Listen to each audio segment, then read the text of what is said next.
차정현 수사기획관 쪽으로부터는 조사를 그때 그쪽으로 안 받았죠. 그쵸. 그러면 네. 제가 공수처에 7월 4일날 갔었을 때 예. 수사팀한테 제가 뭐 전반적인 어떤 증거자료나 이런 걸 설명은 드렸어요. 그때 그렇죠. 이제 차정현 수사기획관님도 있었어요. 아, 네, 있었어요. 그러니까 수사팀에 제가 전반적으로 설명을 하고 예. 근데 이제 구체적으로 들어가면 이제 조사를 받자, 진술조서 쓰자라고 했을 때 오후부터는 제가 그 이종호의 도이치 사건 변호인이었다는 그렇죠. 네, 그렇죠. 그 검사님이 근무하는 검사실에서 조사를 받은 겁니다. 그러니까 오전에는 그렇게, 차정현 그렇게. 수사기획관 만났어요. 아, 오전에는 만났고. 네. 근데 이제 이분이 지금 아직까지도 제대로 하는 이 사건을 맡아서 하는 겁니까? 그렇게 봐야 됩니까? 아이, 최상병 사건은 일단? 네, 저도 계속 하고 계신데 예. 네, 열심히 하고 계신데 예. 그러니까 저도 검사를 해봤지만 아니 이게 될 수가 없다니까요. 검사 한 명이 아, 될 수가 없다. 한 명이 이채병 사건을 맡아서 한다? 아니 이게 말이 됩니까? 예를 들면 아까 우리 통신자료 처음에 얘기 나왔었는데 3,000명 뭐 했다고 하잖아요. 통신자료 조회를 하고 뭐 가령 이런 사건은 진짜 10만 명 될 수 있어. 거기에 반부패 일부가 다 달라붙었다는 거지 않습니까? 중앙지검에. 그러네. 거기 검사가 한 그래도 10명 가까이 되는데 그런 데서 명예훼손 사건에 이렇게 달려드는데 최혜병 사건 그리고 뭐 세관 마약 수사 의혹 사건 이런 걸 차정현 수사기획관 혼자 이렇게 딱 줘서 하면 할 수 있습니까 이게? 한 검사 한 명한테? 물론 한두 명 정도 보조로 더 붙어 있기는 하겠지만 예. 예. 수사관이 수사관하고 뭐 검사도 있는데 거기는 제가 보기에는 중앙지검 반부패 일부는 전국의 검사 2,000명 중에 날고 기는 사람들을 모아놓은 10명 가까이 되는 초엘리트들만 모아놓은 부서고 양궁 국가대표팀 같은 것이고 예. 차정현 수사기획관이나 공수처 여기는 그 정도까지는 아니라고요. 여기가 수사 그 경력이나 이런 것들이 아주 많은 검사님들이 아니라고요. 여기는 그런 분들 한두 명, 세 명이서 이걸 어떻게 핸들링을 합니까? 아, 그러네. 그러니까 그 의혹이나 이런 건 분명히 있으시지만 인적 자원이라든가 아니면 뭐 다른 어떤 물적인 자원 수사 역량이다 이런 것들이 굉장히 좀 아쉽죠. 안타깝네. 이게 지금 노컷 뉴스는 이 보도를 하면서 공수처가 최상병 사건이랄지 세관 마약 사건의 공통점을 고려한 것 같다. 이렇게 지금 보도는 나왔는데 그렇게 해석은 했는데 어떻게 보면 전부 다 이해관계자라서 다 빠지고 의혹이 있는 사람이 한 사람밖에 안 남아서 이 사람은 탈진 작전이에요. 탈진 작전. 탈진 작전인가? 그러니까 이게 두 사건을 어떻게 물론 이제 연결고리가 있긴 하지만 이종호 씨라는 연결고리가 있긴 하지만 지금 말씀하신 대로 두 사건을 어떻게 다 합니까? 그리고 이 두 사건이 정말로 어떤 권력이 배경에 있는 그런 사건이라면 이렇게까지 논란이 되고 있는데 이 사건을 그냥 열심히 수사하면 결과가 나오도록 가만두겠습니까? 지금 한국일보 기사를 봤는데 세관 마약 연루 직위 해제 관세청 직원 한 달 만에 복직 뭐 제목이 이렇게 돼 있어요. 이게 무슨 얘기냐면 지금 관세청 직원이 연루가 돼 있는 상황 아닙니까? 근데 이 직원이 경찰로부터 수사를 받으면서 핸드폰을 줘서 포렌식을 하는 과정에 핸드폰을 지우고 줬대요.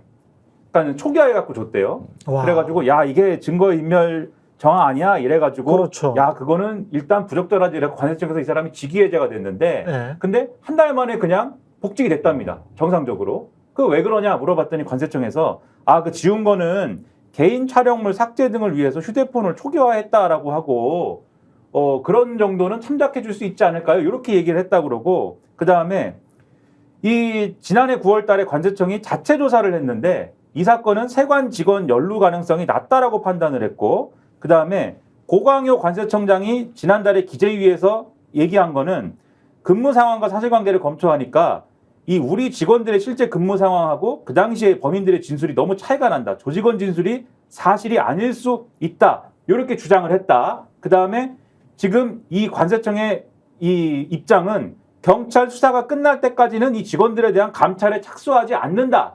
그러니까 기본적 입장이에요. 그러면은 조각을 맞춰보면 관세청장의 입장은 우리 직원들이 연루됐다고 하는 거는 이 범인들의 일방적인 주장이지 사실이 아닌 것 같아. 이런 입장이고 그래서 우리 직원들은 직위해제도 안 하고 그냥 일 시키는 게 맞아. 감찰도 안 할 거야. 언제까지? 경찰 수사가 나올 때까지인데 경찰은 수사를 하다가 지금 어떻게 됐습니까? 좌천되고 뭐 난리가 났잖아요. 경찰에서 지금. 그럼 이 수사 결과가 어떻게 될까는 상당히 뻔한 구도로 가는 거다. 그럼 이 상황에서 공수처가 혼자 공수처의 모 검사가 혼자 이거를 떠안아 가지고 수사한다고 하면은 과연 원하는 결과를 낼 수 있을 것이냐는 저 같은 사람들은 의문을 가지게 된다는 거죠. 굉장히 확실히 닮아 있어요. 임성근 전 사단장도 보직해임 안 당하고 잘 근무하고 있잖아요. 정책연수 그렇죠. 가서. 그렇죠. 관세청 직원도 어떻게 보면 같은 꼴이네요. 지금. 그러네. 네. 그리고 이제 임성근 사단장은 지금 명예 전역 하겠다라고 나와 있고 아까 그 검찰도 좀 이상하네. 검찰도 생각을 해보니까 영장 청구를 2번이나 했는데 2번 다. 그렇죠. 근데 이게 언뜻 들은 생각이 둘 다 재경고시 출신이란 말이죠. 일반 행정고시는 아니에요. 그러니까 조병로도 그렇고 관세청장도 그렇고 그래서 둘 다 재경고시 출신인데 재경고시는 이제 기재부 사람들이 많잖아요. 맞아요. 근데 기재부 쪽에 있는 그 뭐 금감원이랄지 뭐 이런 데를 비롯해서 기재부 쪽이 잡고 있는 곳에 이번 정부 들어서 이제 검사들이 좀 들어갔거든. 그래서 아 이게 그렇게 그 루트로 서로 친하게 돼서 지금 사실은 정권을 잡고 있는 거는 검사들과 기재부 관료들이라고 저는 보고 있거든요. 그래서 이 사람들이 많이 친해졌나? 그래서 용산에 있는 어떤 대통령실의 뭐 공직기강이든 어디든 간에 뭐 한 라인으로 연결을 할 수 있는 언뜻 생각해보니 재경고시와 사실은 친해질 수 있겠다라는 그런 생각이 드네요. 저 어떻게 보면 관세청장도 네. 보면은 기재부 출신들이 많이 내려가잖아요. 맞습니다. 재경으로. 예, 재경 이 사람들도 재경고시. 그러면은 그분들의 용산에 아는 사람이 굉장히 많겠죠. 예, 그럴 것 같아. 지금 보니까 그 루트들이 좀 그럴 수가 있네. 뭐 여러 가지 예. 가능성이 있는 것 같아요. 그러니까 예. 지금 현재 관세청장은 사실은 원래 국세청 출신이에요. 그리고 예. 관세청에서는 거의 근무를 안 했어요. 예. 기재부 뭐 예산실장인가 그거 했고, 그러니까 이쪽 라인이, 그러니까 이제 관세청은 아니고 조병로가 오히려 6년 정도 이제 관세청을 했는데 어쨌든 말씀하셨듯이 재경고시 같이 한 거고. 예. 뭐 모르겠습니다. 이 검사는 무슨 정말로 용산으로부터 시그널을 받아가지고 이걸 네. 안 내준 건지 아니면은 그러니까 뭐 모든 가능성이 열어놔야 되니까 너무 무리하게 암수수색 범위를 막 엄청나게 이게 사실은 인천세관에서 한 건데 관세청 본사를 압수수색하겠다 막 이렇게 냈을 수도 있는 거지. 뭐 그건 제가 확인 안 해봐서 모르겠는데 그렇죠. 뭐 이런 것 때문에 야 좀 좁혀와봐 그러면은 뭐 이럴 가능성도 배제는 할 수 없지만은 이 정도면은 그리고 2번을 했다라는 거는 수정을 해왔다라는 거잖아요. 네. 한 번은 했는데 안 돼가지고 그걸 또 했다라는 걸 웬만하면 맞춰오거든요. 검사가 원하는 대로. 근데도 계속 안 해준다라는 거는 이거는 뭐가 용산에서 시그널을 간접적으로 받았거나 뭐 이런 거를 이제 의심해볼 수밖에 없는 거죠. 저희가 얘기할 때 오셔가지고 라이브로 관전하시기 바랍니다. 반드시 주변 사람들 데리고 오시기 바랍니다. 구독, 좋아요, 알림 설정 해주시기 바랍니다. 좀 살려주십시오, 저 좀.